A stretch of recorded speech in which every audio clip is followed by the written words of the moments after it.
Saya khotbah ketika saya persiap ini saya khotbah mengenai judul mulut yang bisa menyelamatkan atau merusak. Coba Lukas 7 ayat 7 sampai 8. Lukas 7.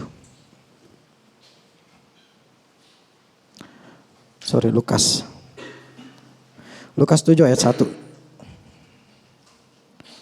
sampai 10. Lukas 7 ayat 1 sampai 10. Setelah Yesus selesai berbicara di depan orang banyak, masuklah ia ke Kapernaum. Di situ ada seorang perwira yang mempunyai seorang hamba yang sangat dihargainya. Hamba itu sedang sakit keras dan hampir mati. Ketika perwira itu mendengar tentang Yesus, ia menyuruh beberapa orang tua-tua Yahudi kepadanya untuk meminta supaya ia datang dan menyembuhkan hambanya. Mereka datang kepada Yesus dengan sangat.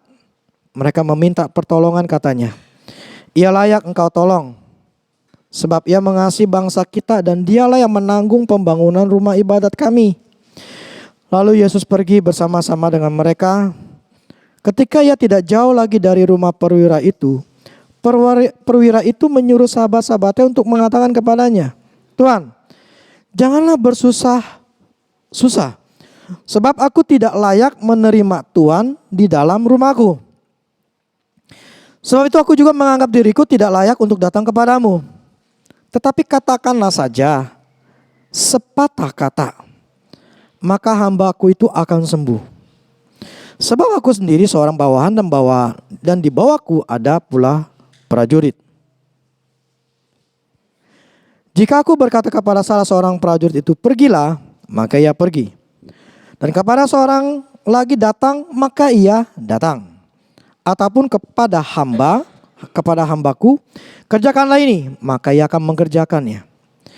Setelah Yesus mendengar perkataan itu, ia heran akan dia. Dan sambil berpaling kepada orang banyak yang mengikuti dia, ia berkata, "Aku berkata kepadamu, iman sebesar ini tidak pernah aku jumpai sekalipun di antara orang Israel." Dan setelah orang yang disuruh itu kembali ke rumah, didapatinya hamba itu sehat kembali. Oke, di sini ini ehonya, kecilin ehonya. Kalau dikatakan sekalipun di antara orang Israel, berarti perwira ini bukanlah orang Israel. Karena kan dulu kan dijajah oleh bangsa Romawi. Jadi perwira ini adalah seorang bukan orang Israel. Jadi ketika suatu hari dia punya hamba, punya pembantu, punya anak buah, itu sakit dan sakitnya hampir mati. Nah, ketika hampir mati itu dia minta tolong ngomong kepada di sini katakan tua-tua Yahudi. Jadi orang-orang yang dianggap sebagai orang yang dihargailah di bangsa Yahudi. Jadi dia minta supaya Yesus itu datang. Lihat kalian lagi, lihat. Nah, ketika saat itu dia minta perwira itu minta supaya Yesus datang. Tapi anehnya Yesus okelah dia ke sana. Yesus mau, dia jalan ke sana dan tetapi ketika lagi tengah jalan udah pengen deket, perwira ini suruh teman-temannya ngomong ke Yesus ini supaya nggak usah kesini sih lah bersusah-susah payah. Nggak usah, cuman ngomong sepatah kata aja, nanti hambaku bisa sembuh. Pertanyaannya gini, kenapa kok bisa berubah pikiran? Kenapa perwira ini tadinya mau minta Tuhan datang tapi dia malah berubah pikiran? Kenapa bisa kayak begini gitu loh? Gedein lagi. Ini kan sesuatu yang kita harus lihat dari sisi dari perwira itu. Kenapa dia bisa berubah? Saat itu pengen Tuhan datang tapi gak usah. Nah, dari kata-katanya inilah tersirat bahwa pola pikirnya saat itu berubah. Dikatakan bahwa aku tidak layak menerima Tuhan di dalam rumahku. Nah, ini poinnya. Itu sebetulnya poin yang membuat dia katakan cuman ngomong aja. Kenapa dia bisa berubahnya? Jadi gini, perwira ini dengar bahwa Tuhan itu bisa melakukan ini, bisa menyembuhin orang, bisa ngusir setan, ya. Pokoknya banyak keajaiban atau mukjizat itu terjadi. Nah, dia dengar gitu, wah ini sebuah pengharapan buat dia bisa dapat untuk nyembuhin anak buahnya. Nah, jadi dia suruh, dia minta sama petua-tuanya kalau bisa Tuhan datang. Nah, tetapi ketika dia sedang minta itu dan Tuhan sedang datang, dia mulai mikir lagi. Dia berpikir begini, Yesus ini bukan berarti dia bukan orang sembarangan. Berarti dia bukan manusia pada umumnya. Lah, kalau manusia pada umumnya nggak mungkin bisa melakukan nyembuhin orang gitu loh. Nggak bisa ngusir setan gitu loh. Nggak mungkin dia bisa melakukan hal-hal yang di luar nalar manusia atau di luar kemampuan manusia. Jadi dia berpikir ini bukan manusia biasa. Ini seseorang yang luar biasa nih. Ini gak tahu nih bisa. Ini luar biasa gitu loh. Nah, ketika dia semakin memikirkan bagaimana keluar biasanya daripada Tuhan ini, itu timbullah sebuah ketakutan, timbullah sebuah amazingnya. Itu dia melihat dirinya adalah manusia berdosa. Sehingga ketika dia melihat bagaimana di alam pikirannya, bagaimana ini kita menganggap kita sebagai perwiranya, kita harus bisa menilai cara berpikir dia. Jadi menurut saya cara berpikir dia, kenapa dia bisa berpikir bahwa saya tidak layak. Orang tidak layak berarti dia melihat dirinya itu nggak layak. Siapa yang dia pikir kalau orang itu ngelihat dia nggak layak? Nah begini, kalau kita mengalami pertobatan, awal-awal kita pertobatan, kita pasti akan namanya merasa berdosa. Nggak mungkin nggak. Saya ingat ketika lagi baca ini ya, saya dulu waktu di umur 17 ketika saya bertobat di dalam sebuah retret, itu ya saya hanya melihat bahwa gambaran dosa saya ya, di mana saya jadi takut, saya butuh yang namanya diampunin. Itu tiba-tiba muncul aja seperti itu membuat saya nangis, saya menjadi malu, akhirnya saya bertobat. Jadi saya bisa bayangkan saat itu si perwiranya pun dia melihat, awalnya dia melihat bahwa Yesus itu bukan manusia biasa. Yang kedua dia melihat keluar biasaan dari Tuhan itu langsung nemplak ke dia. Dan dia merasa tidak layak. Dia merasa gak pantas gua nyuruh Tuhan datang ke rumahnya. Bahkan gak pantas gua datang ke dia. Kenapa? Ini orang bukan orang biasa. Kalau gue datang, gue merasa nggak pantas gue datengin. Jadi saat itu dia merasa perasaannya adalah dia perasaan tidak layak. Merasa bahwa dia manusia berdosa. Nah itulah yang menyebabkan dia tidak mau ketemu dan dia tidak mau jika Tuhan datang ke dia. Karena alasannya bukan karena tidak mau menghargai Tuhan, tetapi karena dia merasa gak layak.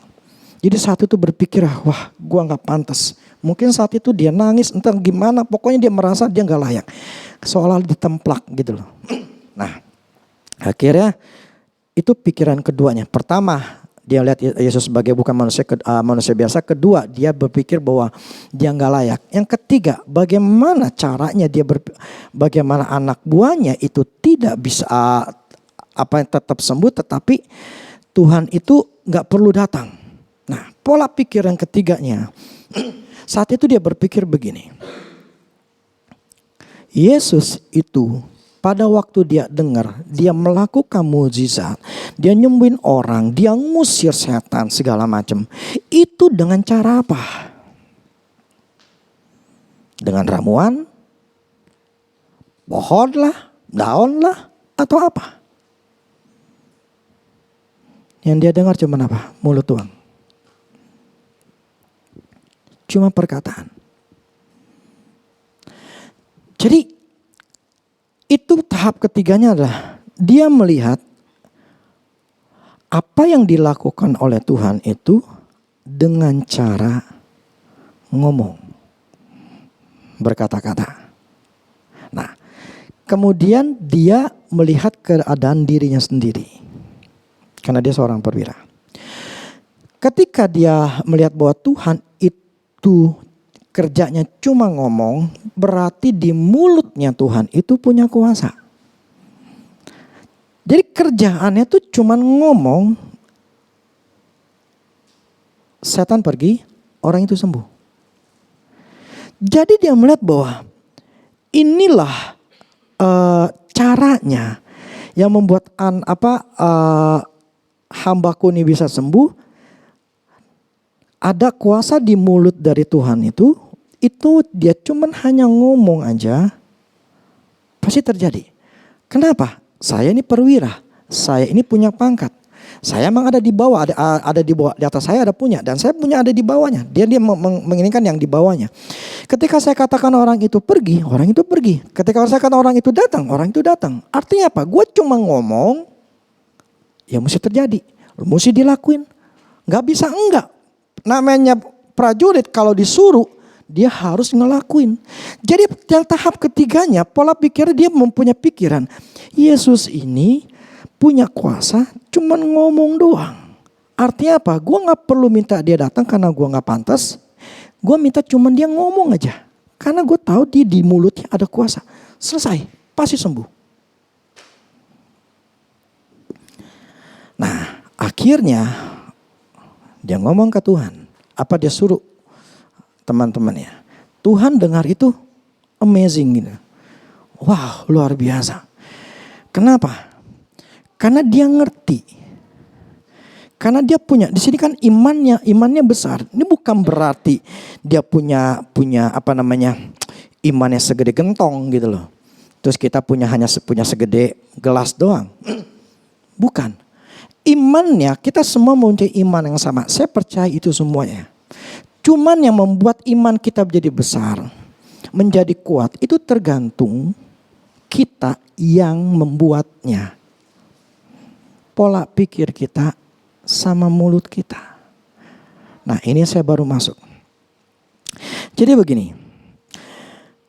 Si perwira ini ngerti bahwa ada kuasa di mulut Tuhan dan di mulut dia.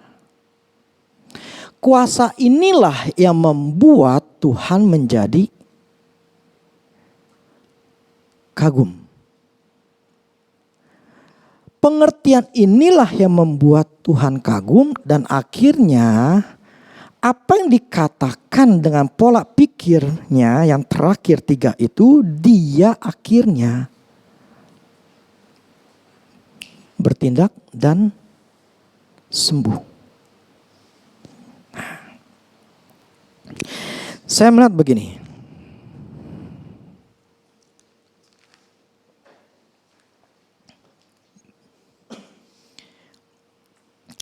Ketika kita dulu kan saya berpikir orang ini ngerti otoritas. Tapi akhirnya saya dapat pengertian lagi. Gini ya. Kita ini semua masih belajar. Saya pun belajar. Tahu gak, yang minggu lalu ketika saya khotbahkan masalah bangunan, itu terus terang saya nggak punya settingan di mulut saya itu dengan ini bangunan mesti begini. Maksudnya firman katakan bahwa kita harus punya bangunan yang besar, bangunan yang kuat gitu ya kan, supaya ketika ada air nggak hancur gitu loh. Itu saya nggak kepikiran bahwa saya akan bicara seperti itu, dan akhirnya ketika saya pulang rumah pun besokannya pun saya tuh jadi terngiang atau menjadi ingat lagi bahwa ternyata memang seperti itu. Hidup kita ini mesti punya rumah yang kuat. Jadi saya mikirin lagi. Saya kira saya jadi berpikir ya ini saya harus saya harus tanamkan ke anak-anak saya gitu loh. Bahwa mereka harus punya bangunan yang kuat. Keluarga kamu supaya mau hancur atau tidak, kamu ciptain bangunan dulu. Anakmu pengen nanti menikah atau untuk bisa menikah dan bisa punya dewasa dan untuk bisa yang perempuan misalnya itu harus mempunyai sebuah pondasi yang benar. Bagaimana menjadi seorang istri. Yang laki itu harus punya pondasi yang benar bagaimana sebagai seorang suami, seorang laki-laki. Itu harus dibikin pondasi dasar. Dasar itu namanya kita harus ngasih pengertian dasar-dasar bagaimana menjadi seorang laki-laki, bagaimana seorang jadi perempuan, jadi seorang itu harus ada. Supaya ketika dia mulai membentuk keluarga, dia sudah sedang menciptakan bangunan dengan dasar yang kuat. Jadi ketika dia bangun itu rumah, ketika ada goncangan, ketika ada masalah, bueng gitu. Ya bangunan keluarganya enggak hancur, kokoh, enggak ada namanya perceraian, tidak ada namanya anak-anak jadi hancur, itu enggak akan ada. Karena apa? Karena sudah dibentuk, udah dibangun. Nah demikian juga uang, keuangan, pekerjaan, ini dua hal yang saling berhubungan. Kalau kita enggak ngebangun dasarnya itu yang kuat, ini semacam pandemi ini pasti hancur. Gitu loh. Jadi itu saya sampai di rumah pun jadi kayak orang kepikiran lagi. Berarti inilah cara kerjanya kalau saya mau bahagia. Karena saya katakan namanya air bah, angin itu nggak mungkin nggak ada. Pasti ada, nggak mungkin nggak ada. Pasti. Nah, untuk kita bisa bertahan, ya mesti punya rumah yang kuat. Nggak punya rumah yang kuat, hancur aja. Stres. Keluarga, kesehatan. Yang kemarin saya kesehatan, kita harus membangun badan kita itu mesti kuat. Sehingga ada yang namanya, kalau kalian yang kemarin saya share itu, yang seorang yang punya distara itu gila ya dia. Kolesterolnya tinggi, terus pokoknya banyak macam penyakit lah gitu loh. Tapi dengan cara dia makan sayur, kemudian yang ramuan yang sekarang yang saya makan juga itu di YouTube pada nanya itu apa sih ramuannya? Ya itu yang madu, bawang putih, jahe merah, madu, sama apel, cuka apel, ya, hal seperti itu gitu loh. Nah itu saya ngebentuk bangunan buat tubuh saya plus sama olahraga. Saya ingat sekali ketika saya lagi nonton gitu ya, itu si pembawa acara katakan gini, suplemen tidak bisa menggantikan olahraga. Nah, gak bisa. Jadi tetap harus olahraga. Jadi saya pun tetap ada olahraga. Saya menjaga tubuh saya ketika ada virus seperti ini. Ketika ada apapun, saya nggak mati. Saya tetap sehat. Nah itu bangunan yang harus kita punya. Tanamkan kepada diri kita dan anak-anak kita. Punya bangunan yang kokoh. Pasti aman selama di muka bumi ini. Itu membuat saya sekarang saya lagi mau mencoba membangun lagi sebuah untuk keuangan saya, untuk pekerjaan saya. Saya harus membangun rumah yang kuat lagi. Supaya apa? Saya safe, aman. Karena pandemi ini makan waktu bertahun-tahun. Ya. Maka saya katakan itu bisa 3 tahun. Baru benar-benar pulih.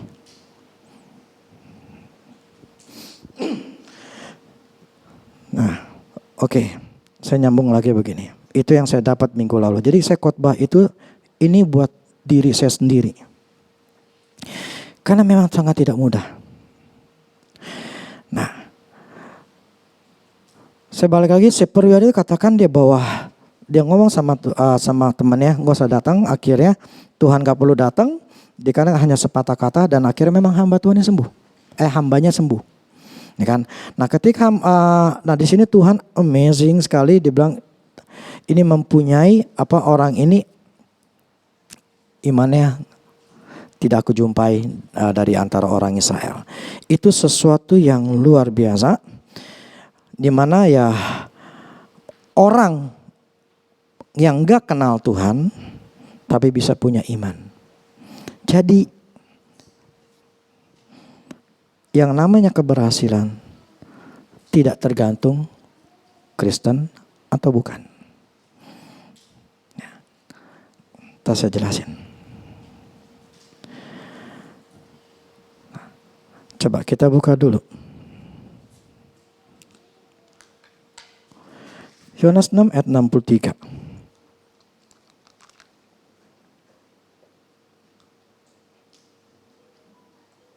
Yohanes 6 ayat 63. Rohlah yang memberi hidup. Daging sama sekali tidak berguna. Perkataan-perkataan yang kukatakan kepadamu adalah roh dan hidup. Jadi di sini katakan bahwa perkataan Tuhan itu memberikan kehidupan, hidup, roh dan hidup. Daging sama sekali nggak berguna. Oke, sebelumnya saya ingat lagi begini. Si perwira itu ya tidak menginginkan si Tuhan itu masuk ke rumah dia, ketemu atau doain ini. Dia cuma katakan hanya sepatah kata. Nah, ini satu hal. Dia tidak butuh kehadiran Tuhan, tapi dia butuh firman-Nya. Loh, seringkali kita pakai perasaan untuk Tuhan hadir, kita pakai perasaan untuk Tuhan bicara, tapi seringkali kita tidak mempercayai apa yang Tuhan sudah katakan dalam firman Tuhan. Perwira ini yang dibutuhkan adalah perkataan Tuhan. Itu iman yang tidak mengandalkan fisik, tapi mengandalkan roh. Artinya apa? Perkataan Tuhan itu adalah roh. Sifatnya adalah tidak terlihat dengan jasmani, tapi hanya dengan perkataan. Nah, perkataan Tuhan kata itu roh dan hidup. Itu terbentuk roh. Jadi maksudnya di alam rohnya itu ada perkataan, kata-kata, dan itu menghidupkan. Nah, itulah si perwira ini yang dia punya pengertian itu. Perkataan Tuhan itu memberikan kehidupan buat hambanya. Hambanya sakit, pokoknya dia ngomong aja pasti baik. Jadi dia percaya bahwa dengan perkataan Tuhan itu ada kehidupan, makanya bisa baik. Nah, tapi kadang-kadang Tuhan katakan kalau yang daging itu sama sekali tidak berguna. Kenapa? Karena itu akan membuat kita jadi lemah dan stres. Nah, saya akan masuk lebih dalam lagi. Amsal 18 ayat 21. Amsal 18 ayat 21. Hidup dan mati dikuasai lidah. Siapa suka menggemakannya akan memakan buahnya. Hidup dan mati dikuasai lidah. Siapa suka menggemakannya akan memakan buahnya. Pertanyaan saya begini. Coba langsung yang itunya. Yang keduanya. Saya udah share kamu dah. Lidah mempunyai kuasa untuk menyelamatkan hidup. Bukan. Di WA saya ada tulis lagi. Saya udah share kamu. Oke, pertanyaan saya begini. Hidup dan mati dikuasai lidah, siapa suka menggemakannya akan memakan buahnya. Coba saya minta Edwin. Ini dulu saya pernah share di grup. Cuma saya pengen buktiin lagi gitu loh. Coba Edwin sini, Min. Tangan kanan kamu ke saya. Begini. Tahan ya. Kamu katakan, saya bisa, Tuhan kuat. Kamu tahan ya. Saya akan jatuhin ya. Saya kuat, tahan. Kamu ngomong. Saya bisa, Tuhan kuat. Ya. Kamu tahan. Coba ulang. Kamu tahan. Oke, saya bisa, Tuhan kuat. Oke. Sekarang kamu ngomong, tahan. Tahan ya. Iya. Saya lemah, saya tidak mampu. Saya lemah, saya tidak mampu. Oh iya. Kok langsung? Kan nggak mampu dong. Lemah. Coba. Siapa tuh? Oki. Dah, turun.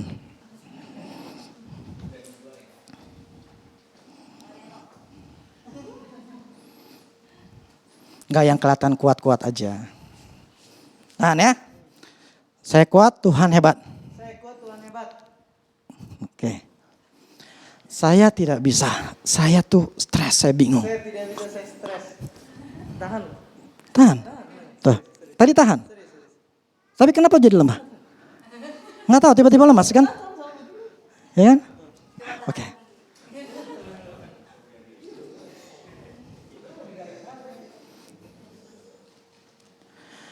Ini yang di WA saya pernah share kan, ya ada seorang hamba Tuhan kasih tahu seperti itu.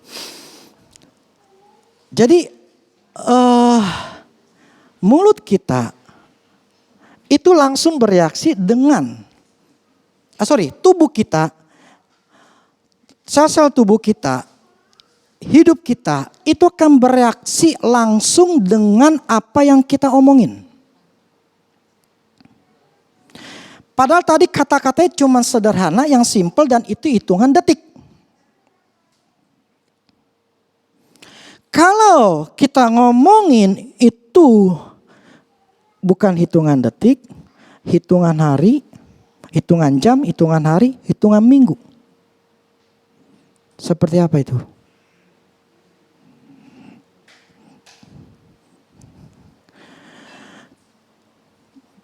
Jadi kalau firman katakan hidup dan mati kita dikuasai lidah, artinya apa? Memang ternyata dari mulut kita itu akan menentukan hidup kita seperti apa.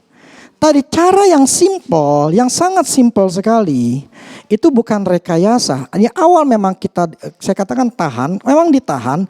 Ketika dibilang kuat, saya mampu. Otot kita langsung katakan kuat. Makanya kuat. Ditahan, ditekan, gak bisa turun.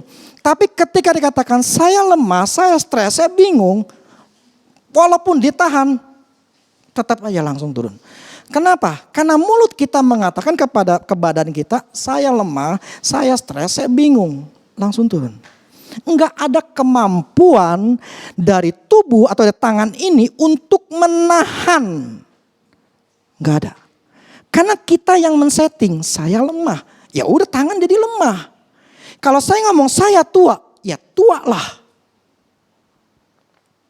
Saya tidak mampu, ya saya tidak mampu, ya jadi gak mampu.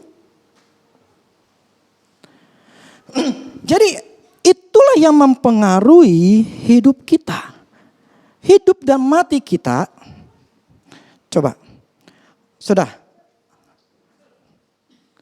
Kumaha saya nungguin sengaja supaya kamu punya kesempatan.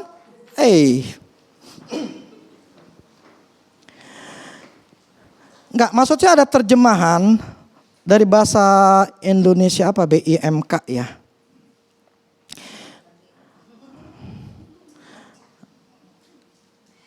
Yang mengatakan gini, lidah mempunyai kuasa untuk menyelamatkan hidup atau merusaknya. Orang harus menanggung akibat ucapannya. Coba tampilin.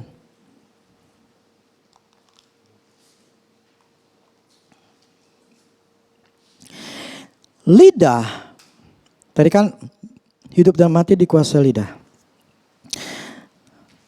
Nah, tapi ada penjelasan lidah itu punya kuasa untuk nyelamatin hidup kita. Atau ngerusak.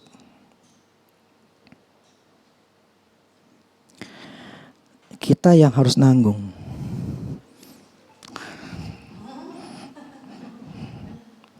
Dah muncul. Ya udahlah. Oke. Jadi hidup dan mati, ya, kita baik atau bagusnya kita yang nentuin.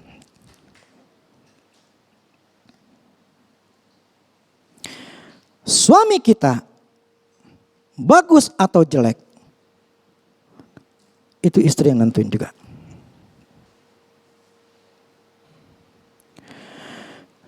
Kalau kita akan ngomong kos, lu males lu, mana bisa berhasil lu kalau begini, lu mana bisa punya mampu lu. Gak berhasil, gak mampu, suami jadi lemah. Demikian juga ke istri.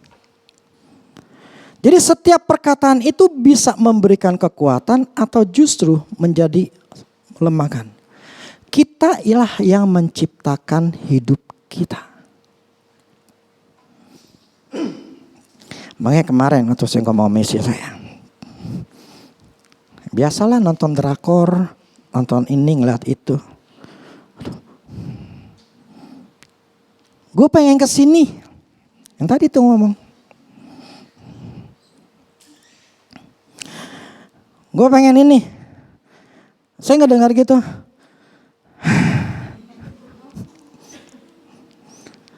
Cuma dalam hati saya katakan begini.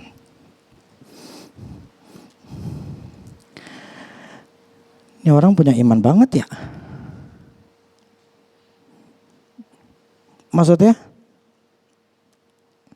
gak mikir bahwa itu gak mudah. Karena saya lagi mikirin diri saya. Saya lagi mikirin, saya lagi susah. Maksudnya saya tuh lagi mikirin bagaimana ya untuk bisa lah gitu loh. Tapi dia dengan seenaknya, gue mau ke sana. Saya tidak memandang itu sebagai sebuah hal yang negatif. Cuman saya katakan, kok bisa gitu loh.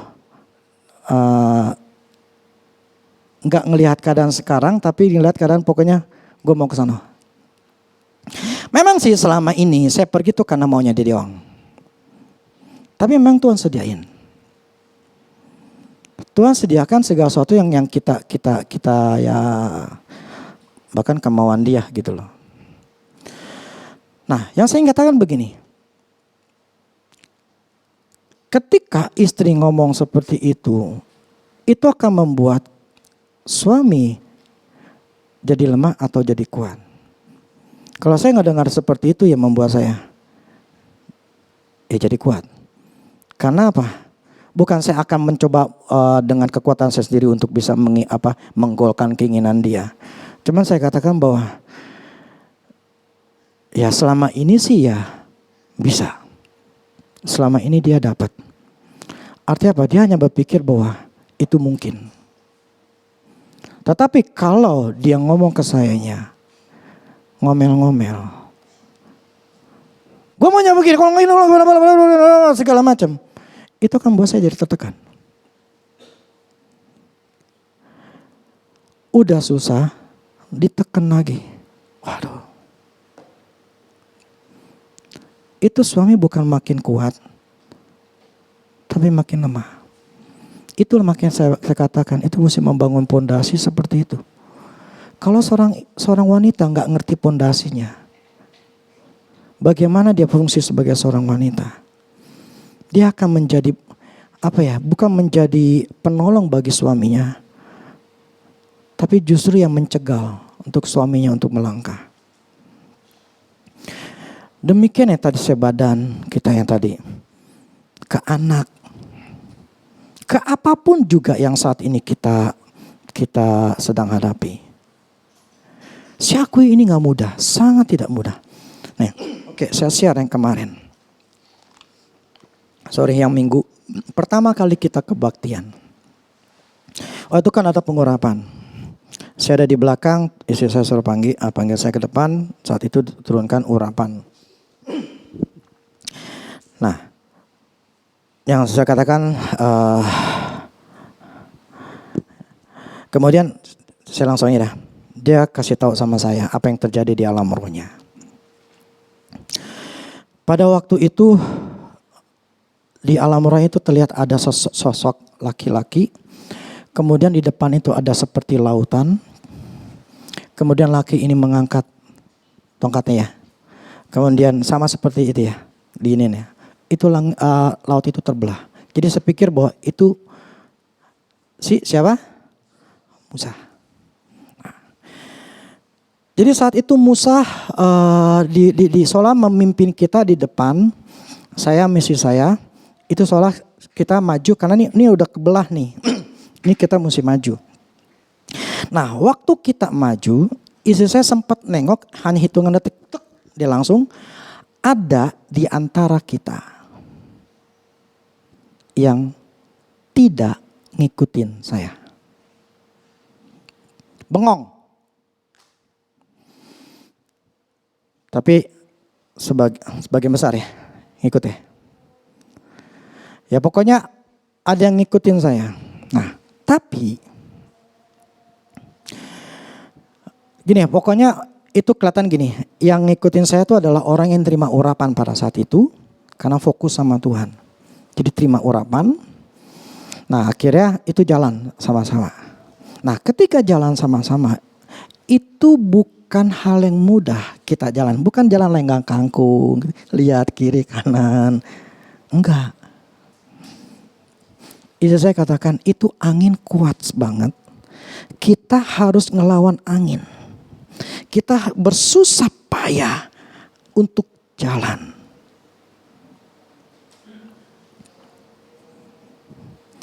Bukan jalannya enak. Maksudnya apa? Di tahun ini Tuhan sebetulnya bukain buat kita. Tapi butuh kita melangkah, kita butuh jalan. Bukan ada di antara kita yang cuma bengong ngeliatin doang. Nah, puji Tuhan ya, kita sebagian itu ngikutin. Nah, tapi ketika ngikutin itu bukan hal yang mudah. Di tahun ini walaupun Tuhan bukain, tetapi untuk kita jalanin di dalam tahun ini itu susah. Maksudnya apa? Kita harus melangkah itu susah. Enggak mudah. Untuk semeter aja itu susah. Karena ada angin yang begitu mencoba menghalangi kita. Membuat kita harus ngelawan itu angin. Ya itu pun saya alami. Susah. Bukan enak langsung. Jadi kita semua sebetulnya Tuhan udah bukain Musa di depan kita. Artinya Tuhan tuh sedang memimpin kita. Dia ada depan kita. Tinggal kita melangkah dan waktu melangkah itu bukan berarti kita oh Tuhan terima kasih ya saya bisa. Tapi kita nggak berusaha. Kita harus berusaha sekuat tenaga untuk bisa melangkah. Artinya apa? Apa yang kita kerjakan saat ini belum tentu ngasilin dalam waktu sehari 2 hari. Enggak. Karena susah ngelangkahnya sungkan. Untuk 1 meter itu susah.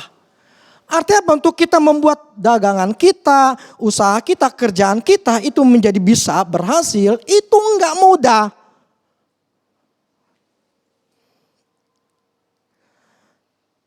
Nah itu gambaran yang di minggu pertama waktu kita kebaktian di alam rohnya seperti itu.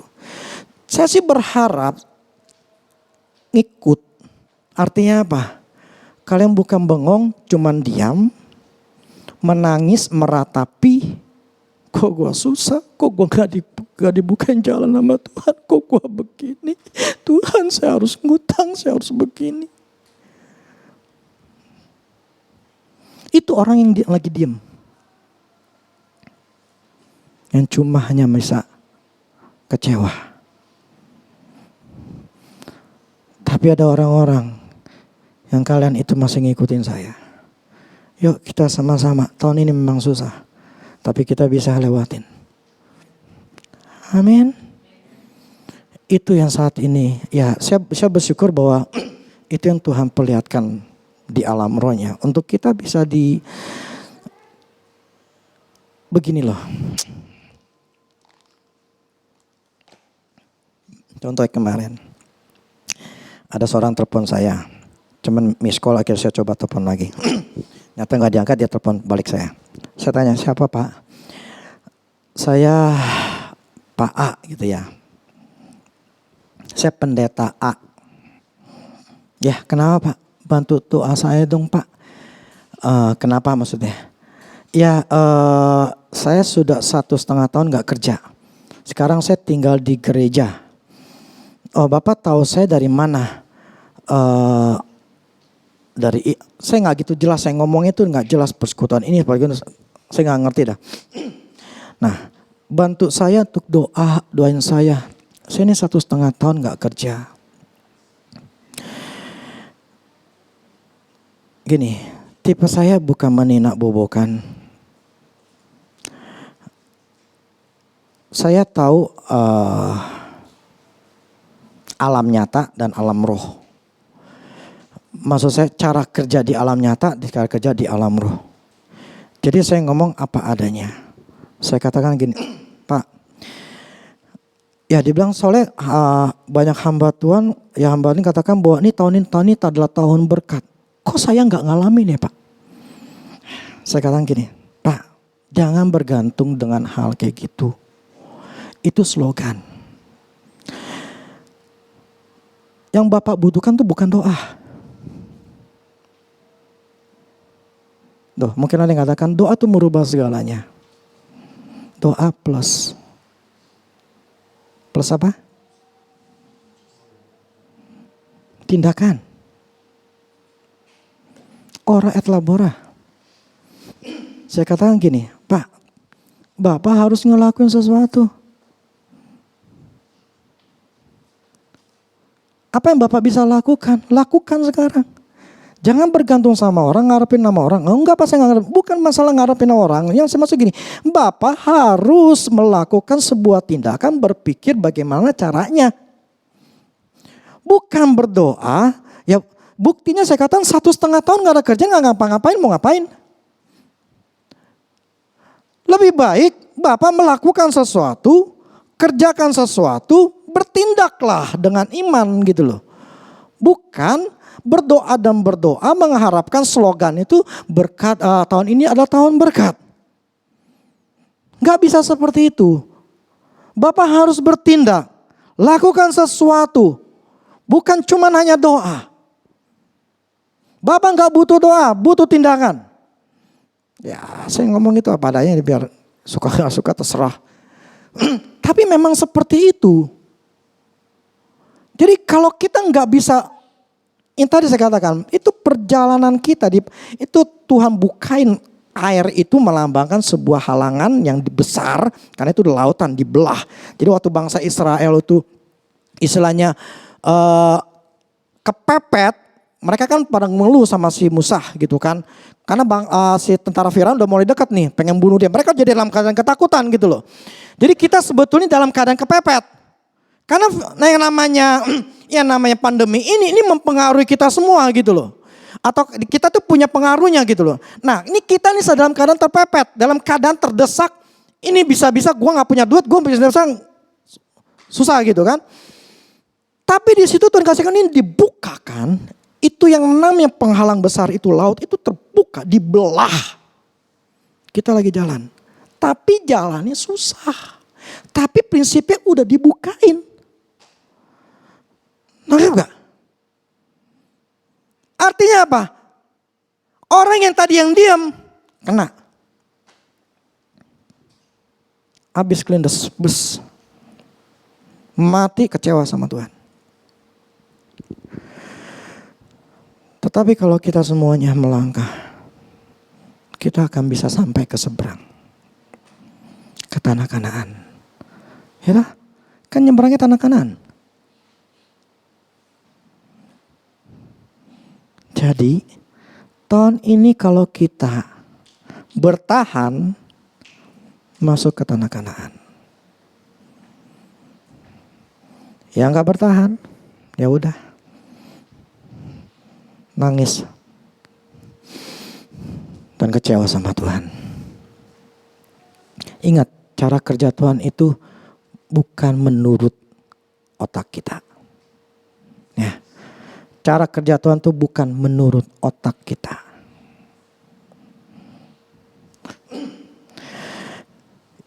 Saya ini hal yang mudah, saya pun ngalamin.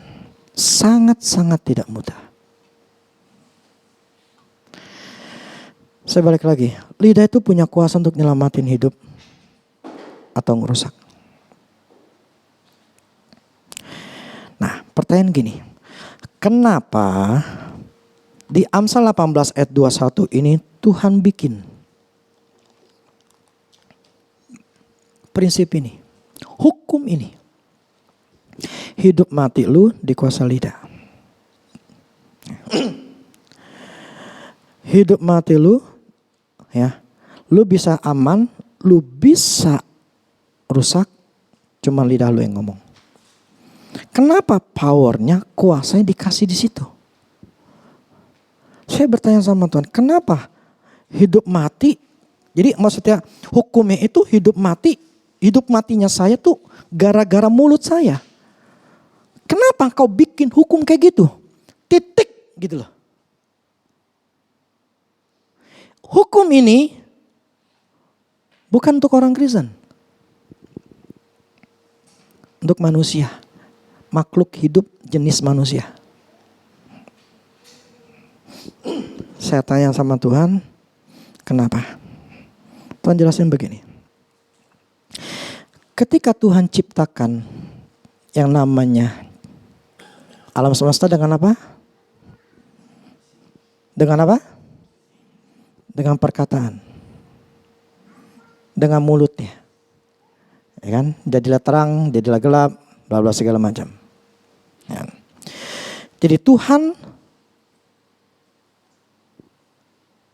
menciptakan alam semesta, bahkan yang namanya manusia Adam itu pun dia melalui mulutnya dihembuskan kehidupan. Jadi Tuhan itu lakukan dengan cara berkata-kata. Penciptaannya itu dilakukan dengan berkata-kata. Menghidupkan walaupun si manusia itu diciptakan dengan melalui apa dari debu dan tanah, tetapi itu tidak bisa hidup tanpa mulutnya keluar sesuatu. Gitu loh. Jadi mulutnya Tuhan ini punya power, punya kuasa yang sebetulnya, saya nyambung keduanya gini. Manusia di firman katakan diciptakan serupa dan segambar dengan Allah. Artinya ya seluruh tubuh kita ini, kaki, tangan, kepala segala macam itu Tuhan punya. Jadi postur Tuhan itu ada di kita. Dia ciptakan manusia itu serupa dan segambar dengan Allah. Jadi kita ini sebetulnya jenis Allah. Kita sama seperti Allah. Maksudnya begini. Bukan kita adalah Allah, bukan. Tapi yang saya maksud kita ini diciptakan persis seperti Allah. Cuman kita beda tingkatan. Kita tingkatannya manusia. Gitu loh. Kita bukan Allah seperti Allah itu. Tetapi kita ini adalah manusia. Tapi kita diciptakan, firman katakan, seperti gambar Allah. Maka diciptakanlah manusia. Jadi apa yang ada di Allah itu ada di kita. Apa maksudnya? Kuasa penciptaan. Ya, kuasa penciptaan itu serupa dengan gambar Allah, itulah kita. Jadi ada kuasa di mulut kita, kuasa menciptakan.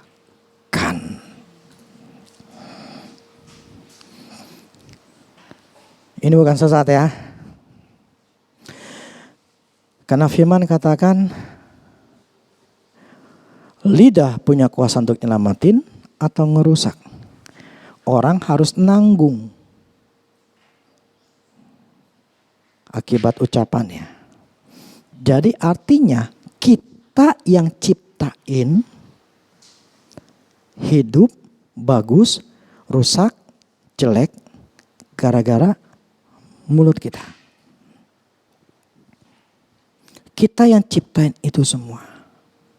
Itulah kenapa perwira dia tahu bahwa Tuhan ini punya kuasa di mulutnya. Seperti dia punya kuasa di mulutnya, dia ngomong ke anak buahnya, lu kesini, dia kesini. Dia ngerti bahwa di mulutnya Tuhan punya kuasa. Nggak perlu lu datang dah kesini, cuman ngomong aja pasti jadi. Akhirnya itulah Tuhan katakan, ini orang yang punya iman besar. Akhirnya sembuh. Jadi yang membuat iman kita dikatakan besar atau kecil karena mulut kita ngomong apa?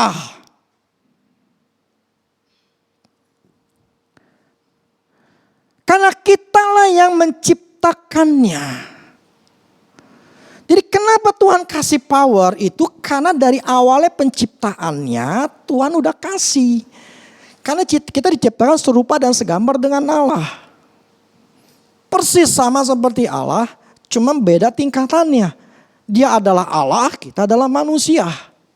Tetapi apa yang ada di Allah ada di dalam diri kita. Maksudnya apa? Kuasa penciptaan. Jadi yang menciptakan hidup kita seperti apa? Jelek atau bagusnya? Kita.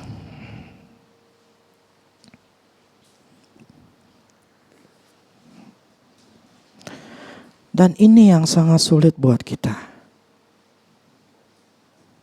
Yang saya maksud gini. Kita hidup di dalam dunia nyata.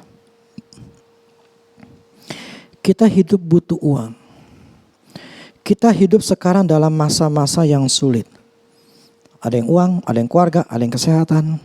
Kita punya masa-masa yang kita punya masalah lah.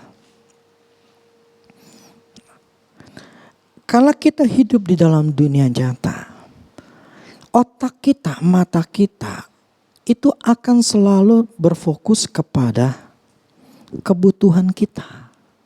Kita akan mikirin, ini loh Tuhan, gua tuh butuh ini. Ini loh Tuhan, gua lagi minta ini. Akhirnya kita memikirkan dunia nyatanya.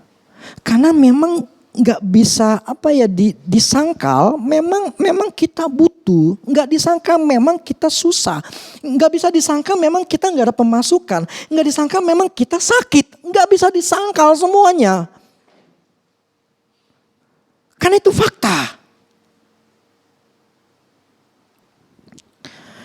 Nah, itulah yang susahnya kalau kita selalu melihat itu. Susah. Ini fakta. Karena kita harus ada kebutuhan yang harus kita bayar. Kita merasakan ini badan sakit. Kita melihat anak kita seperti ini. Kita melihat keluarga kita seperti itu. Itu fakta yang kita nggak bisa kita sangkal semua gitu loh. Nah, sekarang nih firman katakan gini. Lidahmu bisa nyelamatin. Atau lidahmu bikin rusak. Makin susah. Kau ada masalah. Sekarang masalah ini lu mau selamatin selesai. Atau ini lu masalah semakin memburuk. Tinggal lu yang mutusin. Mulut lu nyelamatin atau mulut lu ngerusakin.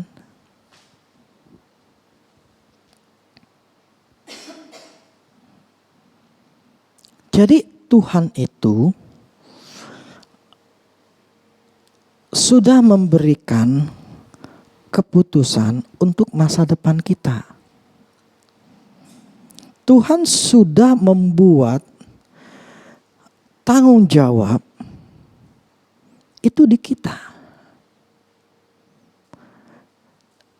Sedangkan kita orang Kristen, pendeta dari dulu mengajarkan tanggung jawab itu ada di Tuhan. Tuhan yang harus merubah hidup saya. Tuhan yang harus bukain jalan saya. Tuhan yang harus membukakan apa yang saya butuhkan.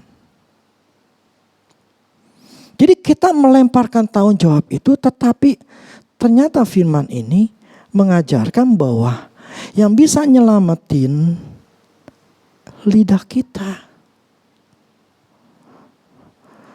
Yang bisa nyelamatin kita ini kurang duit, pekerjaan kita berantakan, kita, bukannya Tuhan. Kenapa? Karena Tuhan udah kasih otoritasnya kepada manusia. Gue udah kasih lu otoritas, kemampuan, tinggal lu mau rubah atau lu mau rusakin. Nah inilah yang susah. Saya tidak mengatakan ini gampang karena saya sendiri pun mengalami kesulitan. Ini harus kita mau tidak mau, yang tadi saya katakan, kita ini sedang lagi jalan di padang di tengah-tengah lautan, itu kita jalan lagi susah setengah mati. Nah pada saat itulah kita sedang menghadapi fakta dalam dunia ini, kita harus bisa tetap maju dengan berkata-kata yang benar. Gua bisa, yakin, gua mampu, gua akan coba lagi. Gua akan lakukan sesuatu lagi. Bukannya cuma diam, nangis, menggerutu, ngomel, merasa menjadi enggak ditolong, enggak dibantu.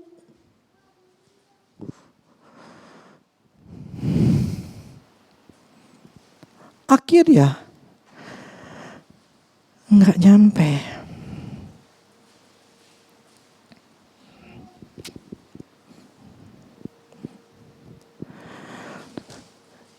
Jadi kalau saya pengen selamat, menyelamatkan keuangan saya harus ciptain.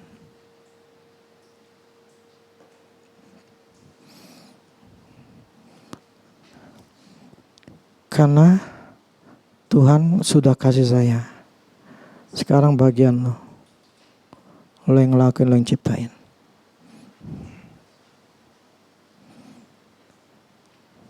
Jadi kalau sekarang kita ngomongin ke diri kita, gue gak bisa, gue gak mampu, gue stres, gue segala macam.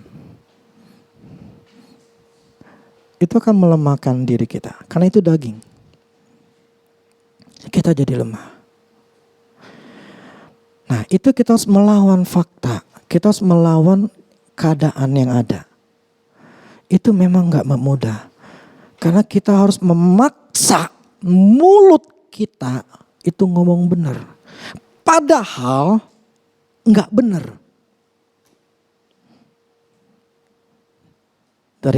Beda dengan kenyataan. Tahu gak? Kita harus ngomong benar padahal enggak benar.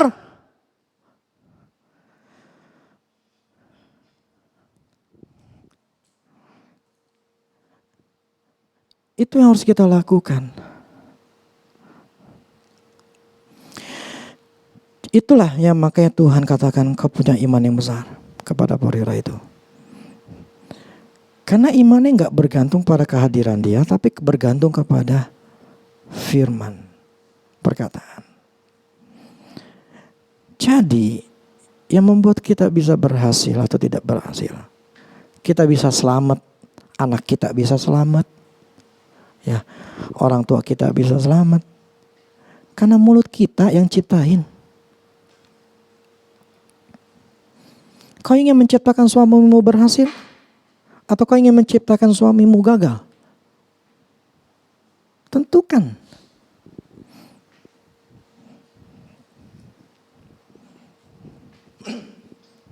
Ngomongin. Pasti itu yang kau akan tanggung. Engkau akan dapat buahnya. Gak mungkin lari dari itu, gak mungkin. Kalau kita ngomongnya suami lu begini. Terus jadi berhasil. Gak mungkin. Tapi kalau kita bilang suamiku adalah baik, suamiku rajin, suamiku punya mental kuat, suamiku begini. Nah itu bisa berhasil. Kalau dibilang suamiku malas, suamiku begini, gak bisa ini, gak bisa itu, maunya begini, begitu. Ya lumrah lah kalau gak berhasil. Ya lumrah. Loh kau yang ciptain kok. Demikian ketika saya menciptakan anak saya. Dari kecil saya ciptakan mereka. Meng-create mereka. Contoh yang paling simpel, yang dulu si Kyle, dulu saya pernah cerita. Dari masih perut pokoknya sampai dia udah keluar sekalipun. Saya cuma mengatakan Mikael itu anaknya kuat. Gak susah makan, mudah gampang makan. Mikael itu kuat. Mikael itu mudah makan. Tidak cerewet makan. Pokoknya makannya baik, bagus, gak masalah. Saya ciptakan itu dari masih perut. Keluarnya itu anak gampang makan. Yang dua saya gak ciptain kayak gitu. Susah makannya. Ini juga susah. Si Manuel susah. Apalagi Manuel dulu. Susah makannya. Karena ada anak kecil kan makannya disuapin lama. Makan bisa 2 jam. Sejam 2 jam. Tapi Mikael sama sekali. Bahkan lagi sakit pun gak berhenti makan. Itu yang sesimpelnya saya menciptakan dengan mulut saya, itu anak saya. Seperti itu. Dan hasilnya ada buahnya. Artinya apa? Ini firman benar. Kita ini diberikan kuasa untuk ciptain sesuatu. Cuman si anak kedua ketiga saya gak ngomongin. Ya gak terjadi apa-apa. Mereka susah makan. Makanya Mikael waktu masih kecil. Bahkan ketika sekarang aja dia udah dewasa, dia jaga badan dia. Dia kurusin badannya. Tapi makan tetap tidak masalah. Jadi yang saya maksud apa? Jadi kita ini bisa ciptain hidup kita kayak apa? Dari mulut kita.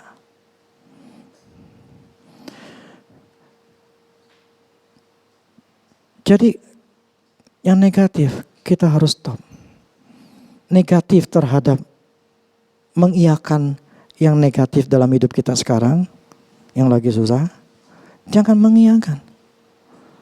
Tapi kita harus menciptakan jadi lebih baik. Walaupun fakta belum. Lebih baik kita ngomong yang positif yang baik. Supaya kita tetap ada semangat. Dibanding kita ngomong negatif. Membuat kita jadi lemah, jadi malas. Amin. Tuhan itu baik.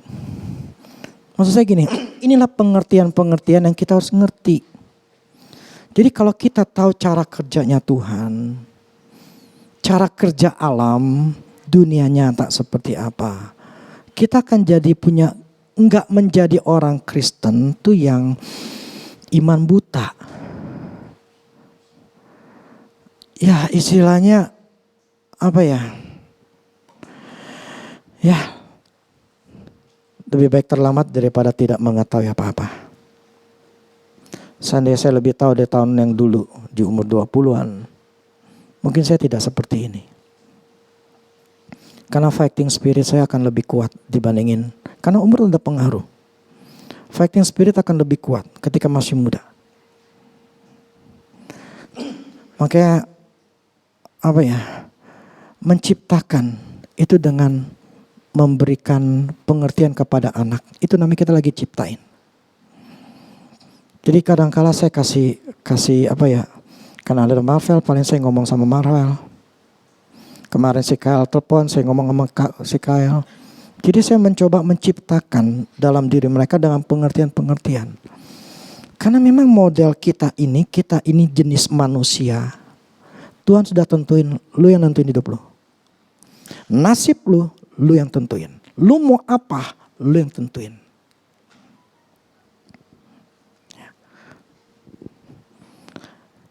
Jadi misalnya kalian yang wanita ingin mendapatkan suami nanti. Ciptakan, bukan ciptakan.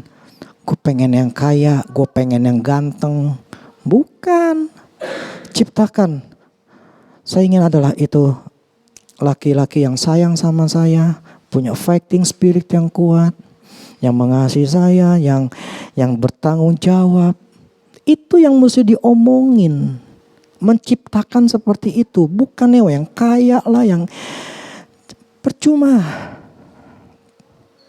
Saya pun dengan anak saya yang laki-laki juga saya katakan, ya dulu kan saya kasih kriterianya, ya karena anak mesti punya mantu perempuan. Saya katakan ya bahwa dia harus mudah ditegur, itu nomor satu.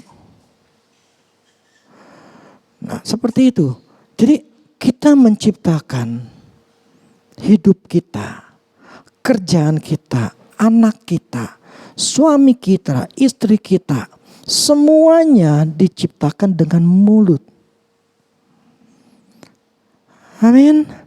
Jadi jangan kita ngomong negatif tentang badan kita, maka kita akan ciptakan negatif. Jangan mengatakan begini, ini lagi cuaca lagi panas, entar dingin, entar panas, entar dingin, gak jelas ini cuaca. Itulah makanya jadi bikin penyakit. Kita mengiyakan, waduh gue kayaknya pengen flu nih. Ya udah flu. Kenapa gak merubah? Tapi kita menciptakan sakit. Jadilah sakit. Jadi kita harus belajar menciptakan sesuatu yang baik. Amin. Karena saya pun juga, saya harus mengatakan gue bisa, gue mampu. Saya harus meng-encourage diri saya sendiri, menyemangati diri saya sendiri. Makanya ini si perwira katakan, dia nggak butuh kehadiran Tuhan, tapi yang dia butuhkan firman Tuhan. Yang dibutuhkan daripada kita bukan masalah penyembahan bla bla segala macam, itu membuat kita kuat ya. Tetapi misalnya datang ke gereja atau kita dengerin, itu hanya membuat kita kuat. Tetapi kalau firman yang kita butuhkan adalah firman yang ada tertanam. Itu yang lebih kita butuhkan. Amin. Saya dengerin lagu-lagu untuk nguatin diri saya. Tetapi tetap yang nomor satu di hati saya ada firman atau enggak? Karena firman itulah yang membuat saya tetap kuat. Yang di dalam diri.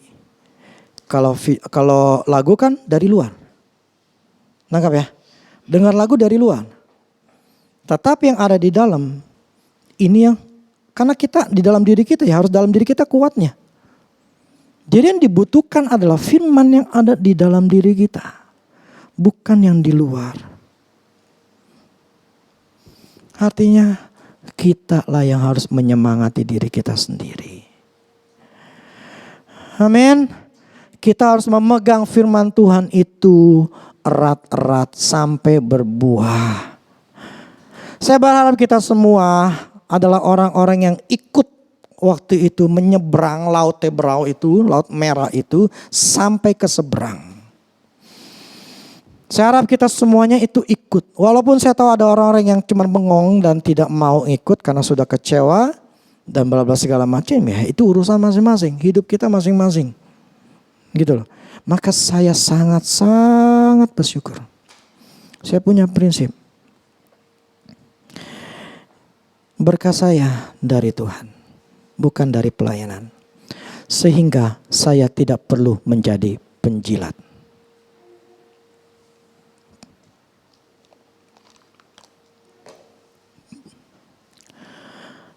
Artinya apa?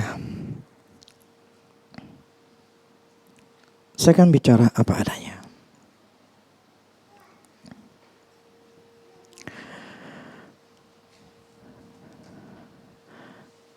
Karena saya tidak mau pakai topeng.